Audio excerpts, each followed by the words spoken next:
Good morning. வணக்கம், காலை வணக்கம் நண்பர்களே. இன்றைக்கு நாம் செய்ய போகிற சமையல் என்னென்று சொல்லி பார்த்தீங்கன்னு சொன்னால், பருப்பும் பீக்கங்காயும் பால் கறி. பருப்பும் பீக்கங்காயும் சேர்த்து வச்ச பால் கறி. நம்ம சமையல் அறைக்கு போவோம். என்னென்ன சாமான் அது செய்கிற அந்த கறி செய்கிறதுக்கு என்னென்ன சாமான் தேவையான பொருட்கள் என்று பார்ப்போம். சமையலையும் தொடங்குவோம். வாங்க போகலாம். பருப்பு பீக்கங்காய் பால் கறி செய்கிறதுக்கு தேவையான பொருட்கள் பார்த்தீங்கன்னு சொன்னால், பருப்பு, அதே போல் பீக்கங்காயை கழுவி அதை சிறிதாக நறுக்கி வச்சிருக்கிறேன். வெங்காயம் சிறிதாக நறுக்கி வச்சிருக்கிறேன். பூண்டு அதை முழுசாக துப்புரவு பண்ணி முழுசாக வச்சிருக்கிறேன்.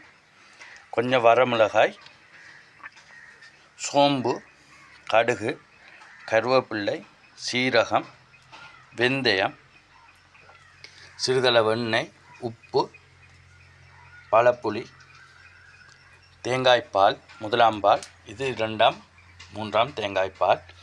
இப்போ இந்த பருப்பை நல்லா கழுவிட்டு இந்த பருப்பை ஊற வச்சுருக்கிறேன். ஏனென்று சொன்னால் பருப்பு ஊறுனா கொஞ்சம் அவிகிறதுக்கு இலகுவாக இருக்கும். இந்த பருப்பை கழுவி ஊற வச்சுருக்கிறேன்.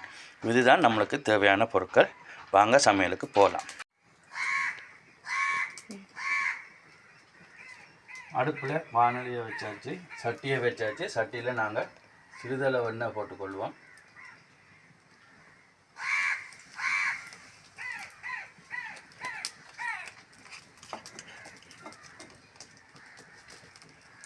அதில் பூண்டு, சோம்பு, கடுகு, வெந்தயம், நாம் வெட்டி வச்சுருக்கிற இந்த பொருட்கள் அவ்வளோத்தையும் போட்டுக்கொள்வோம்.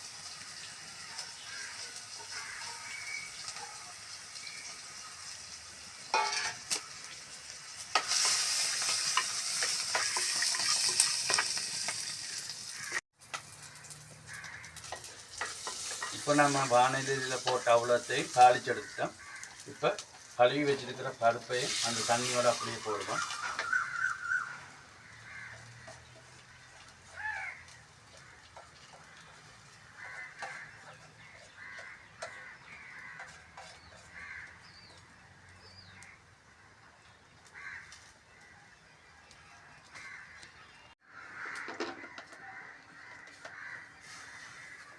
இப்போ பருப்பை வானலியில் போட்டுட்டு கொஞ்சம் தான் தண்ணி விட்டு நாம் இப்போ தேங்காய்ப்பால் 2ஆம் 3ஆம் தேங்காய்ப்பாலை விடுவோம். இப்போ இது 2ஆம் 3ஆம் தேங்காய்ப்பால் விட்டு அது கொதிக்கிற நேரத்தில் என்ன செய்வோம்னு சொன்னால் சிறிதளவு மஞ்சள் தூள் போடுவோம்.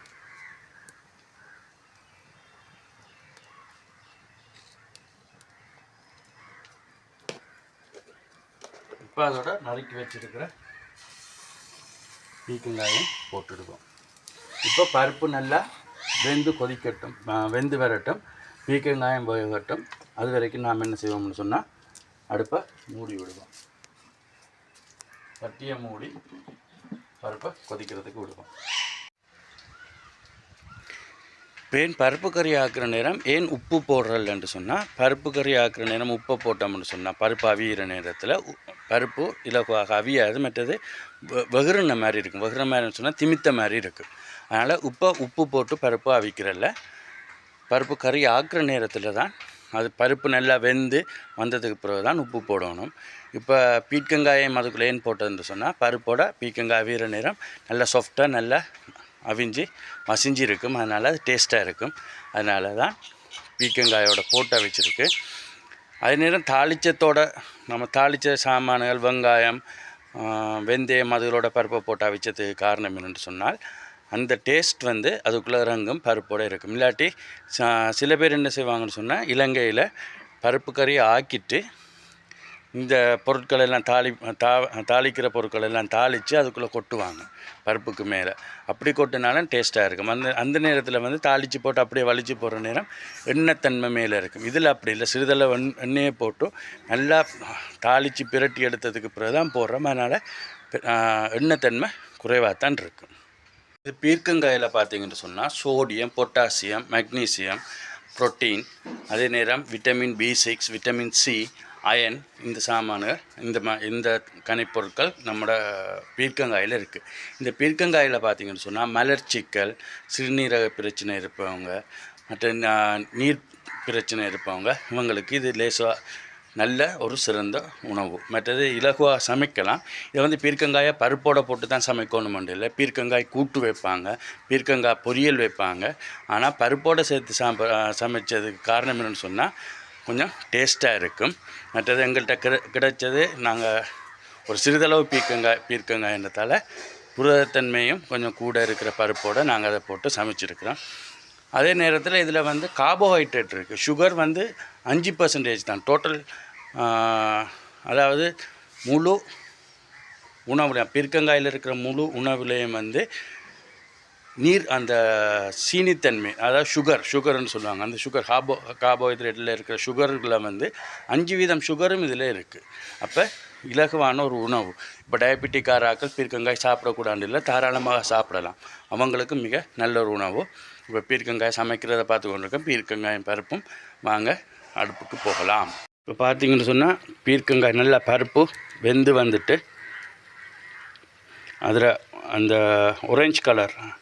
ஆரஞ்சு கலர் தன்மை போய் இப்போ பருப்பு நல்லா மஞ்சள் கலரில் வெந்து வந்துட்டு பாருங்கள். இன்னும் ஒரு நிமிடம் கொதிக்க விட்டோம்னு சொன்னால் இன்னும் நல்லா வெந்துடும். அதுக்கு பிறகு தேங்காய் பாலை விட்டு மற்ற செயல்முறைக்கு போகும். இப்போ நல்லா பருப்பு வெந்ததுக்கு பிறகு பார்த்தீங்கன்னு சொன்னால் தலைப்பால், தேங்காய் திருவி எடுத்த முதலாம் பால் விட்டுருக்கோம். அதோட சிறிதளவு புளி,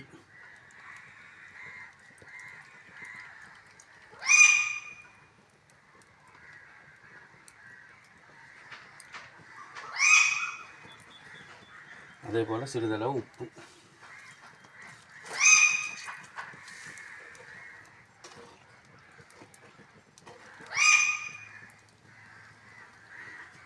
இப்போ பால் விட்டதுக்கு பிறகு கறி கொஞ்சம் கொதிக்கும் வரைக்கும் நாம் வானலியை மூடி வைப்போம்.